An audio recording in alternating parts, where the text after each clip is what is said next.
I moderni sistemi di civil law tra influenze francesi e tedesche. La tradizione del civil law come sistema comunicante. Nel mondo contemporaneo, i sistemi di civil law non sono più ordinamenti fondati su un formante cosmopolita di matrice dottrinale, come accadeva nell'epoca del ius comune. Le codificazioni moderne e interventismo statale hanno prodotto sistemi nazionali centrati sul formante legislativo che per definizione opera entro i confini dello Stato. Questa tendenza alla centralizzazione normativa si confronta però con due dinamiche opposte. Da un lato la deregulation, che riduce l'intervento statale e valorizza autonomie locali e forme di autoregolazione, e dall'altro la globalizzazione, che attraverso la delocalizzazione produttiva, rivoluzione digitale, intensificazione delle transazioni internazionali, favorisce la rinascita di una nuova lex mercatoria. Nel contesto europeo, queste trasformazioni sono amplificate dall'azione dell'Unione Europea, che promuove integrazione, armonizzazione e circolazione dei modelli. Nonostante tali mutamenti, i sistemi di civil law continuano a riflettere i modelli che hanno plasmato gli ultimi 2 secoli, francese, tedesco e più recentemente anche quello statunitense, senza dimenticare il comune substrato romanistico. L'idea chiave: i moderni sistemi di civil law sono nazionali nella forma ma transnazionali nei contenuti.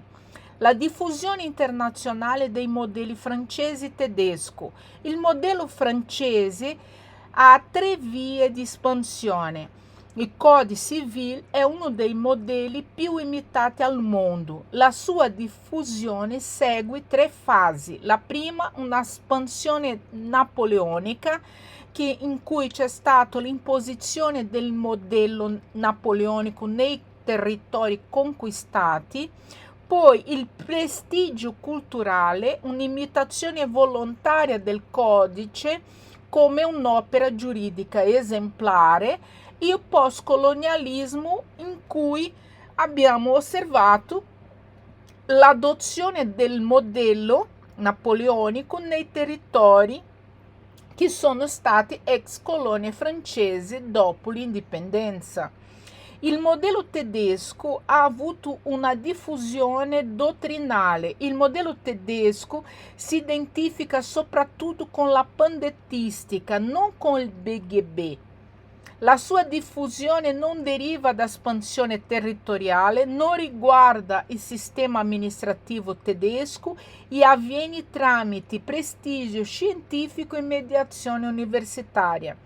La circolazione indiretta dei concetti aumenta il rischio di interpretazioni divergenti, poiché ogni ordinamento ricevente filtra i modelli attraverso le proprie esigenze normative. L'idea chiave è che il modello francese si diffonde per forza politica e prestigio legislativo, mentre quel tedesco per forza scientifica.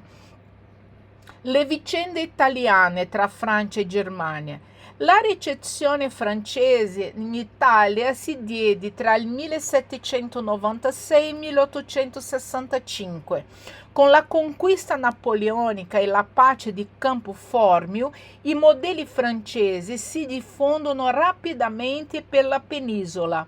Nel 1815 quasi tutta l'Italia, tranne Sicilia e Sardegna, applicavano già i codici francesi. Il Piemonte, già fortemente francesizzato, diventa il modello per il futuro Regno d'Italia.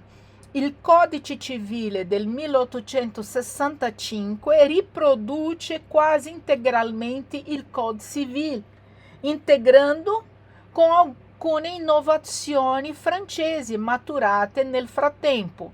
Parallelamente, l'ordinamento amministrativo italiano ricalca fedelmente quel francese. L'idea chiave è che l'Italia recepisce il modello francese soprattutto come modello legislativo. La ricezione dottrinale. Poiché il diritto positivo italiano era una copia di quel francese, la dottrina italiana assume come autorevoli le analisi dei giuristi francesi. La giurisprudenza francese invece esercita un'influenza più debole. Lo stile delle sentenze italiane rimane quel rotale, con motivazioni lunghe e analitiche, molto lontane dalla concisione francese.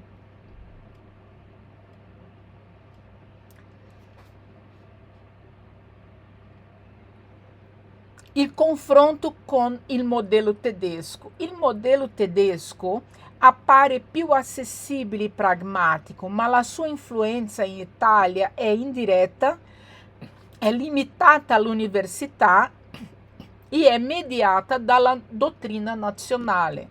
Il Codice Civile del 1942 rifiuta la parte generale del BGB e accoglie soltanto la disciplina delle persone giuridiche e alcuni elementi sulla proprietà. Le innovazioni più significative riguardano le obbligazioni contratti.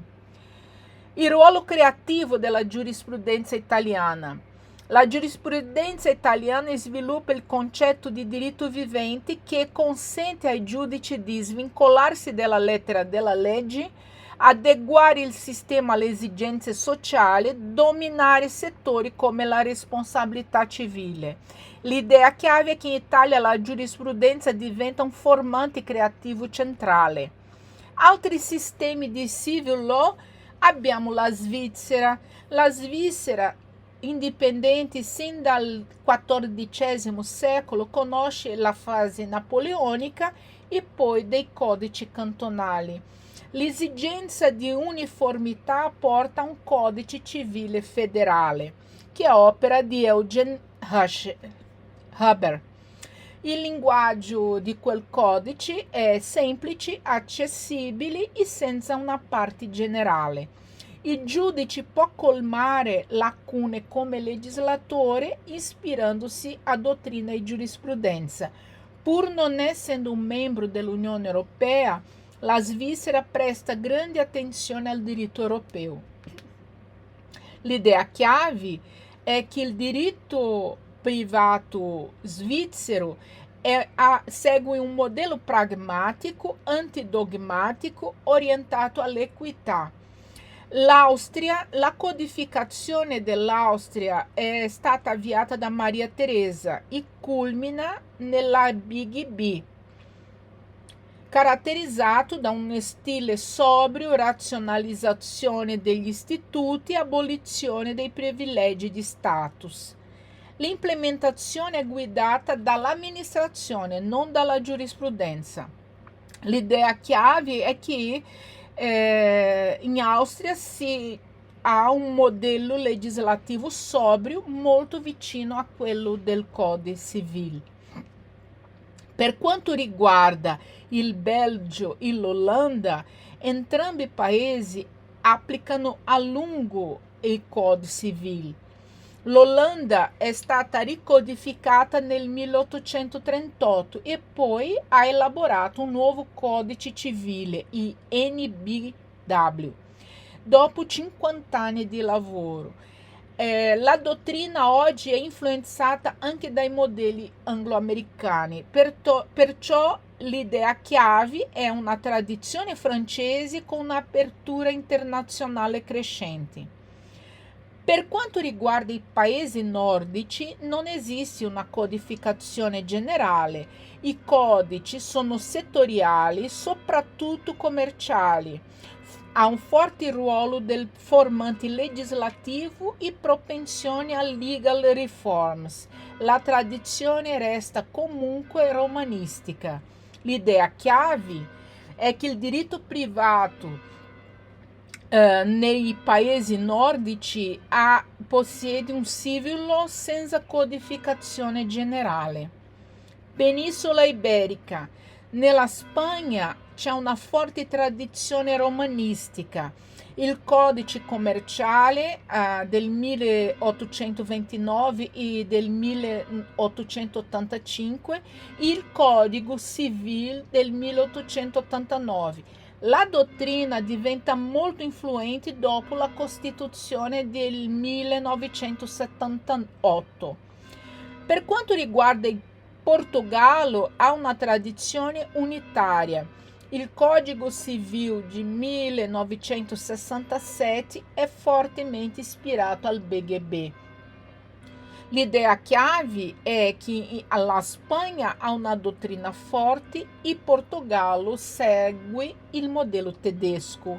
America Latina, influenze spagnole e portoghese adattate alle realtà locali. I codici civili nazionali nell'America Latina al XIX secolo sono arrivati al XIX secolo e il Brasile adotta un nuovo codice civile nel 2002. L'idea chiave è che il civil law latino-americano è un ibrido tra modelli europei e adattamento locale. Il rinnovamento dello ius comune europeo.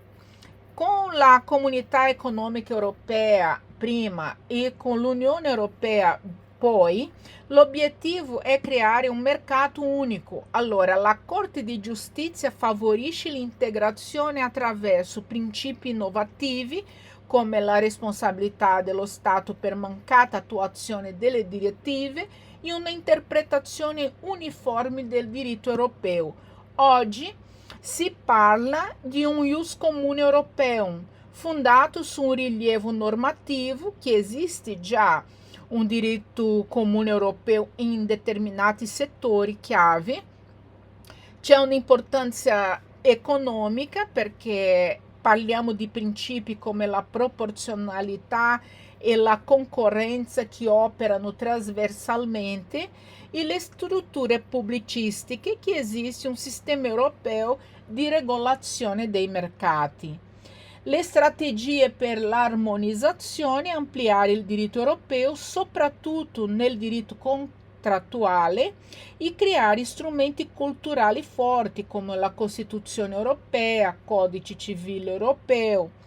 Progetti principali sono Aquis Project, che è una sistematizzazione delle direttive esistenti, un Common Frame of Reference, CFR, che è un quadro generale per il diritto contrattuale patrimoniale. Ci sono degli ostacoli come assenza di concetti giuridici condivisi, interpretazioni divergenti dovute alle tradizioni nazionali e la complessità linguistica.